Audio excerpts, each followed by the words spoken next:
Bon, je vais essayer de répondre un peu décalé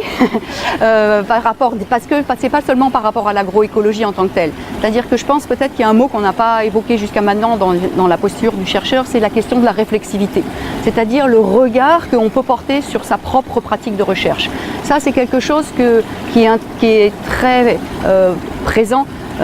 chez les collègues des sciences humaines et sociales. Ça fait vraiment partie de l'approche des disciplines d'anthropologie ou de sociologie. Mais dans les disciplines de sciences biologiques, que ce soit la génétique ou l'écophysiologie ou l'informatique, c'est quelque chose qui est beaucoup moins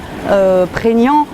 en termes, on pourrait dire, épistémologiques dans les disciplines. Donc du coup, il y a la double chose, c'est-à-dire c'est pas complètement un hasard que telle personne va choisir telle discipline. Et du coup, c'est vrai qu'il n'y a pas forcément, chez les chercheurs qui sont très impliqués dans la compréhension du fonctionnement de tel ou tel gène, un retour sur le sens politique en quelque sorte de leur recherche et sur la place que ça peut prendre ou pas dans une réflexion d'agroécologie. Donc de ce point de vue-là, personnellement, si je me suis intéressée à l'évolution des plantes cultivées, déjà c'était un chemin vers les gens. Et si je regarde mon parcours, qui maintenant commence à être un peu long, je vois bien que finalement je me suis intéressée à l'évolution et j'ai travaillé sur l'évolution des plantes, donc je suis biologiste de formation, bon un peu de mathématiques avant, mais bon. Mais j'ai travaillé de plus en plus avec des anthropologues, des sociologues, des géographes, des historiens, et donc dans une intégration de plus en plus effective de la prise en compte du fait que les plantes cultivées, c'est à la fois des objets biologiques et des construits sociaux. Avec aussi parfois la difficulté que les collègues de sciences humaines et sociales ne sont pas nombreux à faire le chemin symétrique et à se pencher sur le fonctionnement biologique des plantes ou des écosystèmes. Et une tristesse que j'ai par rapport à ça, c'est qu'il me semble que ça pourrait faire évoluer les questions qu'ils se posent dans leur discipline. Ce que je veux dire en complément, parce que je pense que moi tout de même, de travailler avec des anthropologues, ça a fait bouger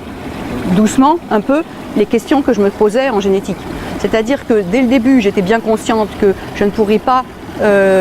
comprendre vraiment la dynamique de la diversité génétique d'une plante cultivée sans m'intéresser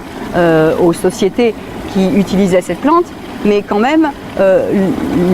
comprendre mieux les questions et la manière dont les anthropologues se posent des questions, ça fait aussi un peu évoluer les questions qu'on se pose en génétique. Et pour insister, tout le monde dit qu'il peut faire des enquêtes, et les agronomes font des enquêtes, et les généticiens font des enquêtes, mais ils oublient d'une certaine manière souvent, ou on oublie qu'il y a toute une théorie derrière les approches anthropologiques et que les enquêtes et l'analyse des enquêtes ne se fait pas de la même manière que ce que nous on pourrait faire comme ça spontanément, et que c'est un peu aussi comme ça qu'on arrive à avoir accès à des informations sur le fonctionnement des sociétés qu'en posant des questions simplement, disons, sur le fonctionnement agroécologique du système, on n'obtient pas, et qui sont parfois centrales dans la compréhension de l'échange entre les gens des semences. Parce que finalement, des choix de valeur, ils se vivent. Après, on peut toujours dire qu'on estime que le monde est injuste d'une manière dramatique, mais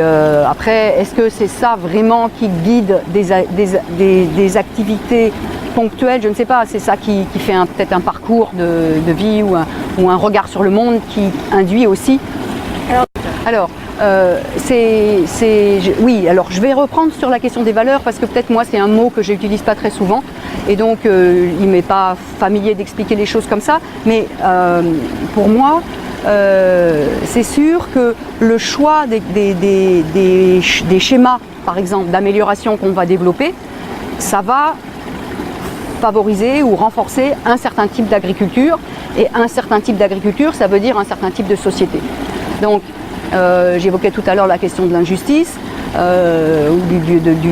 déséquilibre de l'injustice. Et donc ça, c'est certainement une question un élément qui est moteur dans l'ensemble de mes choix et de mon parcours, même si je ne pense pas à ça tous les jours quand je fais mon travail. Ensuite, on pourrait peut-être ajouter un autre élément, c'est que là on a parlé du lien aux sociétés humaines et on n'a pas du tout parlé du lien à l'environnement. Donc il y a là aussi quelque chose à prendre en considération, bien sûr.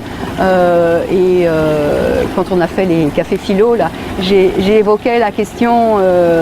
du fait que dans le droit, il n'y a pas de droit de l'animal, mais que la manière dont une société construit son droit et son rapport à l'animal dit beaucoup sur cette société.